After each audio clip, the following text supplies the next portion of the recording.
Fernando Haddad, o ministro, neste momento dentro do Congresso Nacional em um debate sobre juros e inflação no Senado. Vamos ouvir? A aproximação que vem sendo feita cada vez com mais sintonia com a área econômica de uma maneira geral, ministra Tebet, ministro Alckmin, ministra Esther Dweck, no sentido de organizar o debate nacional em torno daquilo que nos parece relevante para recolocar o Brasil na trilha do desenvolvimento com sustentabilidade fiscal, social e ambiental e tomando as decisões que nos parecem as mais justas, não apenas as possíveis, mas, sobretudo, as decisões mais justas.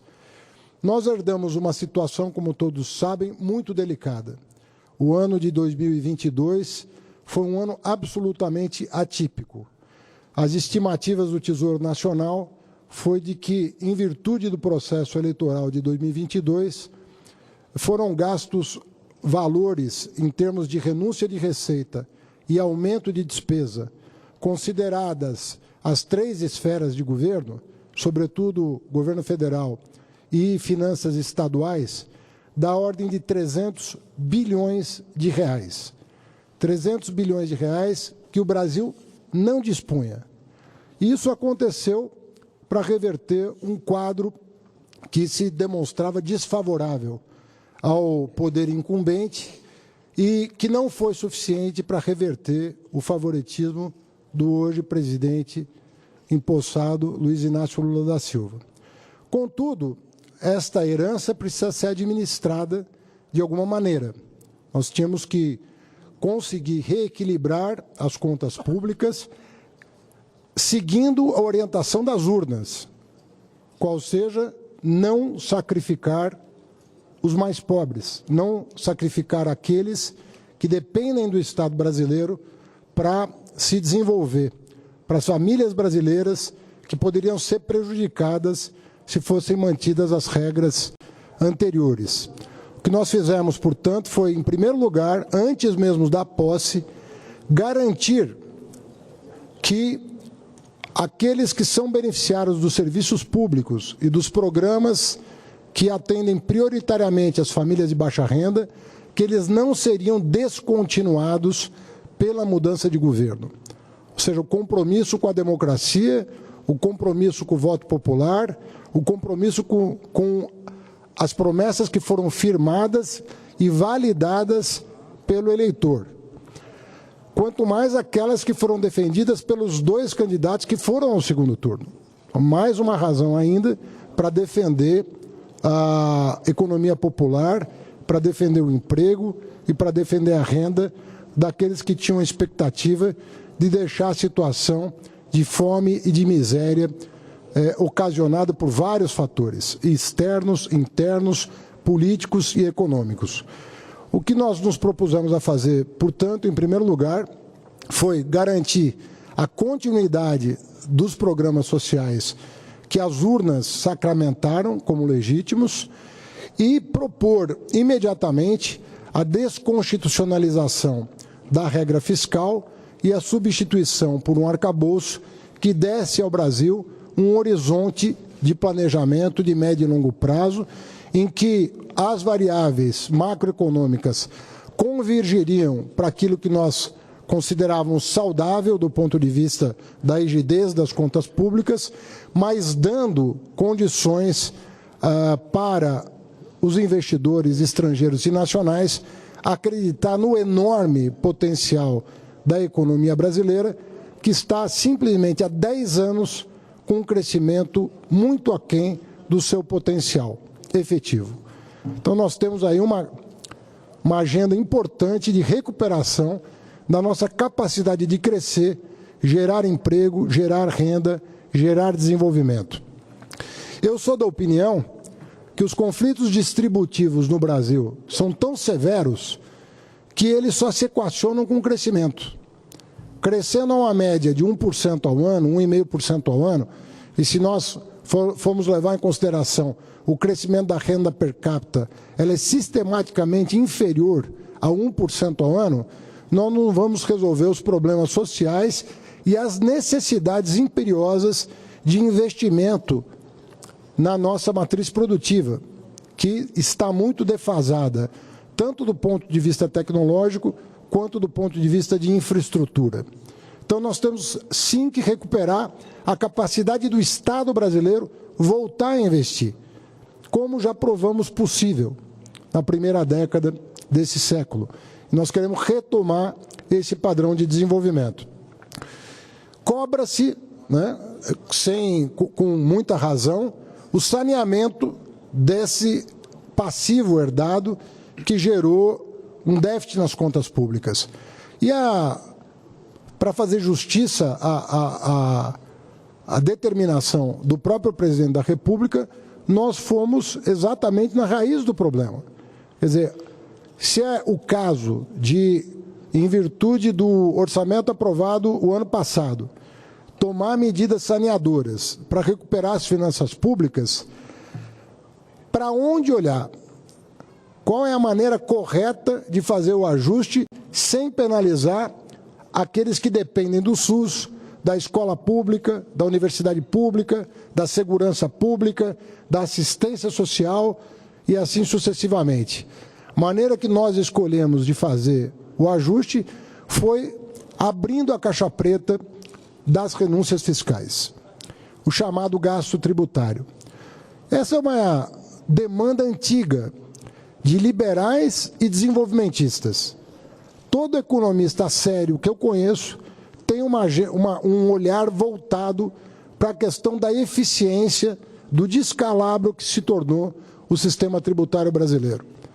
Uma coxa de retalhos absolutamente ingovernável, uma litigiosidade sem fim, sobretudo no plano estadual, em que o ICMS se tornou um ponto de atenção gravíssimo na nossa economia, mas também no plano federal, como ficou claro a partir de algumas decisões do Poder Judiciário, a mais grave das quais a retirada do ICMS da base de cálculo do PIS/COFINS, que suprimiu, numa decisão, 100 bilhões de reais, 1% do PIB aproximadamente, das receitas primárias do governo federal, sem nenhuma medida tomada no sentido de recomposição dessa receita perdida. O pior é o seguinte: a decisão manda devolver o imposto, o tributo, não para quem pagou, o consumidor, mas para quem recolheu em nome de quem pagou, o que promove, inclusive, um enriquecimento sem causa, porque a empresa cobrou do contribuinte consumidor, cobrou o PIS/COFINS na nota fiscal e agora a empresa vai receber o que recolheu em nome do consumidor. E o consumidor que pagou vai ficar esperando, sentado, porque não vai receber aquilo que foi pago. Então, tirando o fluxo de 100 bilhões de reais, você ainda tem um estoque de 5 anos para equacionar. Depois vieram aí outras medidas, como é o caso da revisão da vida toda, que pode impactar em mais 360 bilhões os cofres federais, e outras medidas que estão sendo julgadas daqui para frente. Aquilo que se alardeava de economia com a tal reforma previdenciária na casa de R$1 trilhão em 10 anos, evaporou com 2 medidas do Poder Judiciário. Então, nós temos que abrir essa caixa preta e discutir com a sociedade, item por item, para onde está indo o recurso público.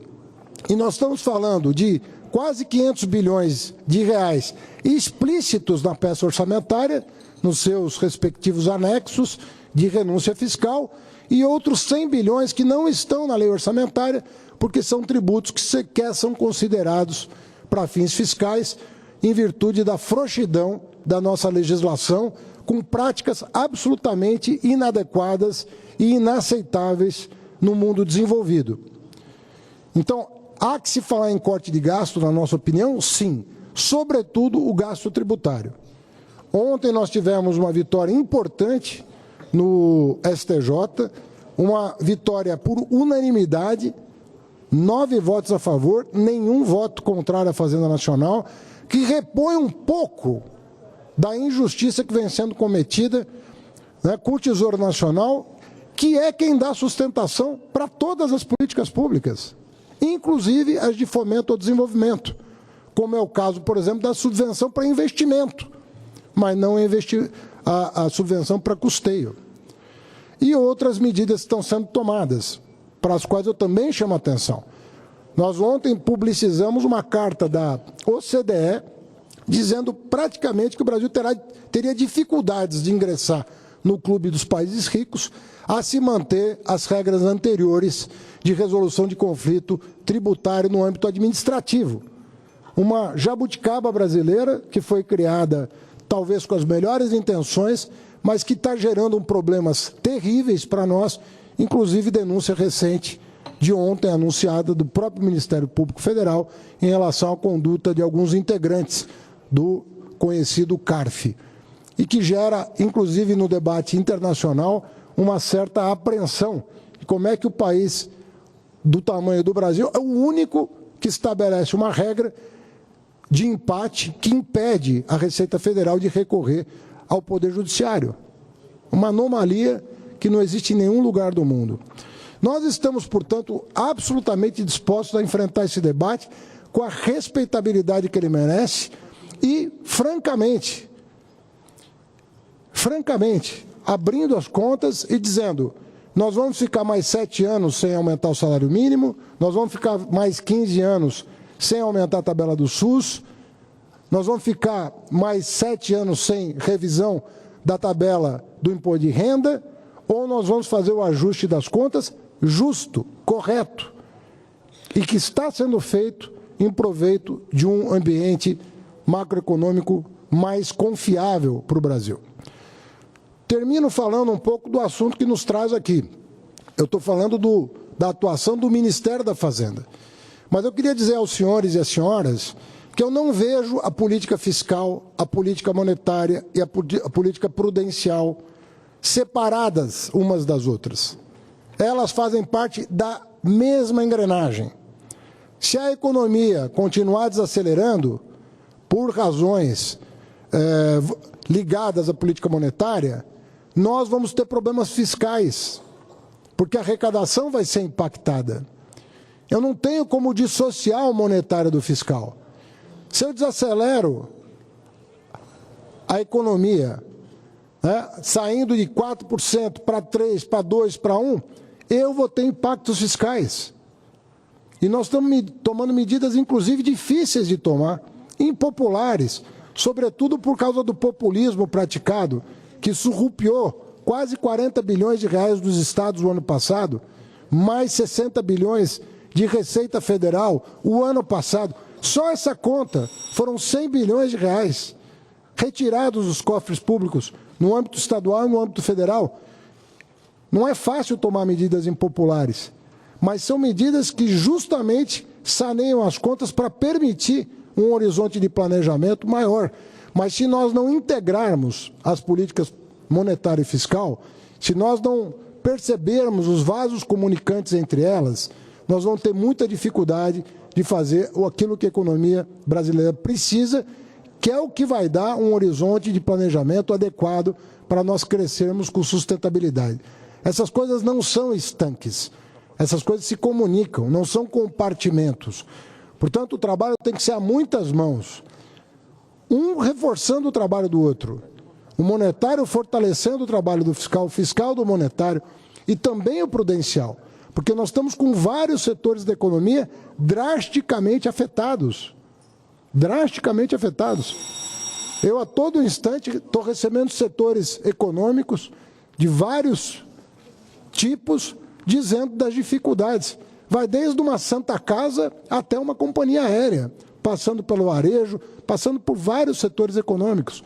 Então, nós precisamos compreender que essa harmonização é absolutamente imprescindível para a gente, a partir do ano que vem, crescer com robustez, com segurança e permitir que esse crescimento faça as adequações necessárias desse enorme conflito que precisa ser superado com prudência, com seriedade e, sobretudo, com transparência.